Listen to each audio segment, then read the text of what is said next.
Well, welcome to Dino and Nick's homestead. We have armadillos, also known as Hoover hogs. They're called Hoover hogs because during the Depression, when Hoover was in office, people couldn't find meat, so they actually ate these little critters. These creatures tore up our garden. So while I give you a quick tour of what they've done, I'm going to let you know about some interesting armadillo facts. Armadillos. The 9-banded species is the only one that lives in the United States.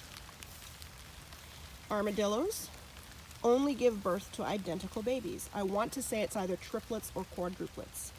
I could probably do a little more research on that. 35 million years ago, there was an armadillo called the glyptodont. It weighed 2 tons. It was hunted for meat, and people used its carapace, or its shell, to make a shelter. So they've come down this row and they've hit the odd pepper and tomato. The biggest destruction is yet to come. Armadillos sleep 16 hours a day. I wonder if I'm related to the armadillo. You can see what it's done to the ground here. The reason they're doing this to the ground is because they're looking for grubs and bugs. See the ground here, how torn up it is? Yes, armadillos transmit leprosy. The reason leprosy is common in armadillos is because their low body temperature gives that bacteria a place to thrive.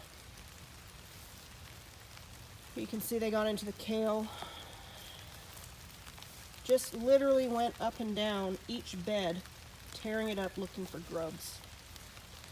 There is a rumor that armadillos can curl up into a tight ball, and yes, they can, but only the 2-banded and the 3-toed armadillo can do that. The 9-plated one in the United States makes it impossible for them to physically curl up into a ball. There is a type of armadillo called the screaming armadillo. Thankfully, they don't live in Texas. That would be rather frightening. They actually live in Bolivia, Chile, and Argentina. All right, here's where they literally went to town. You see how that ground is torn up? Evidently, this is a good buffet for our Hoover hog. The okra seems to have done okay. They did knock our irrigation system sideways.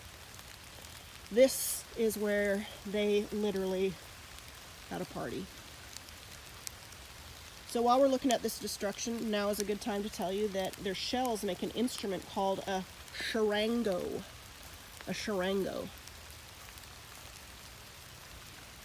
Maybe if I shoot one of the little bastards, I can make one for myself. Potatoes are fine, that's because we're in a high bed. Tomatillos, not so good.